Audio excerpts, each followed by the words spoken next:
Hello everybody, my name is Bennet Kesinger, and today I'll be giving you an informative speech on GMOs, specifically the pros and cons of GMOs and organic, as well as the risk and all the health risks of them.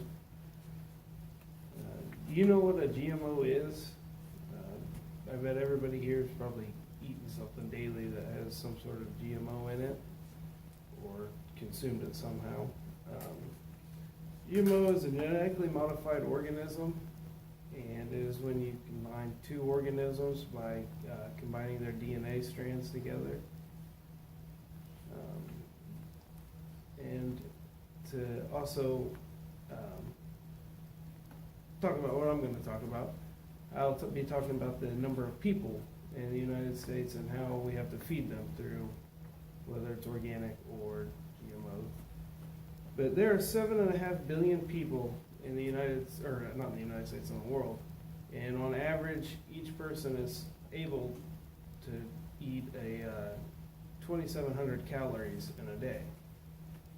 And we produce enough food in the world with the new growth in agriculture that we can produce enough food to feed that 2,700 calories. But that doesn't take into consideration the weather or any sort of rainfall that happens that floods rice fields or wheat fields or corn fields, or hard winters that kill livestock. So it doesn't take into consideration any of that. And because of that, we have over 800 million people that suffer from lack of nutrition in the world. And all of that is found on nature.com. And with that being said, the population is only getting bigger every day, and we're just getting smaller in food, or we're staying the same in food. As of 2030, it's expected to be 8.5 billion people.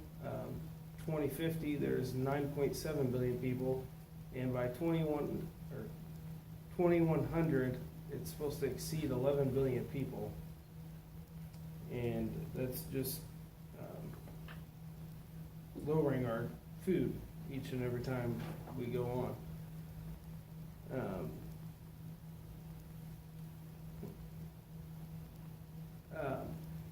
And like I said, there's two types of farming to produce all these food for the people. There is organic farming, and then there's conventional, which is most of your GMOs or your types of farming that gets sprayed with stuff and fed things to animals. Organic, though, for its cons, is it actually produces less food per area. So when you come to crops, it has a lower yield than it would if it had GMOs, which results in needing more acreage to produce all these food. And as you guys can see every day when you go to Springfield, there's just more and more buildings being put up and more farm ground being taken away. So it kind of goes against everything that organic is for when you start destroying forests and stuff like that just to produce more food. So that's some of the cons, as well as, have you guys seen the price of a gallon of milk that's organic? You're looking at twice the price of just a regular Prairie Farms milk. And like I said, that's resulting in more of a widespread deforestation, and it's affecting the environmental benefits of organic practices. But some of the pros is it's obviously twice as healthy as anything else when you're eating organically. And some of the pros for using GMOs is obviously it takes less ground to cover more food. So you can feed less food to your pigs you can harvest more crops through less acreage. And then you can also create more food for other things like your livestock. And it's also cheaper in the long run for the average person to buy it. And also due to the amount of cities growing and the population growing, we're losing ground every day. Two of your most used GMOs would be Roundup Ready in your crops and your pesticide production.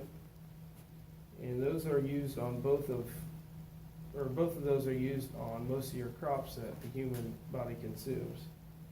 And for your health risks, a company by the name of Monsanto is not only allowed to manipulate their own policy claims in 1992 when this first came out, but also they were unaccountable for any of the repercussions of their design. And so when this first all came about,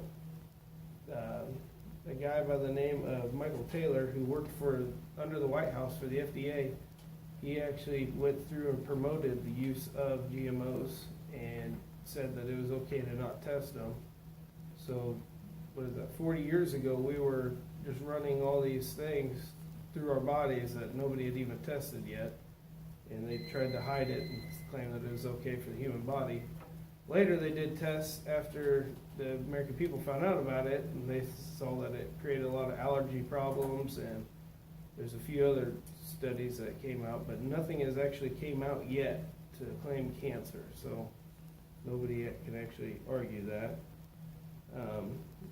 And for the pros, many people believe that GMOs cause cancer, but Dr. Kevin Fulta, a professor for the Horticulture Department of Florida State, he did a study on the cells for the pesticide, and he said that they actually did grow larger in some areas, but the flaw of the study was that cells in a petri dish, is what he used, are different than the cells in human bodies, so there's no exact answer to the issue. And as an overview, he also explained that careful evaluation showed that there is nothing about the B+ protein, which is something in your, I'm really not for sure about what it is, honestly, nobody explained it well. It's with your cancer cells that would in fact cause a cellular change in human cells that would lead to cancer. So there really is no studies that show it leading to cancer.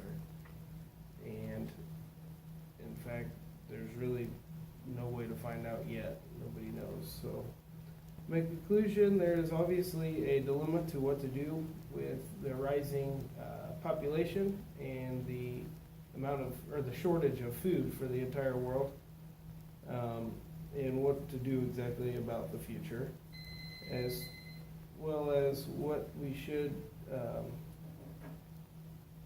do for the health concerns for the process. So.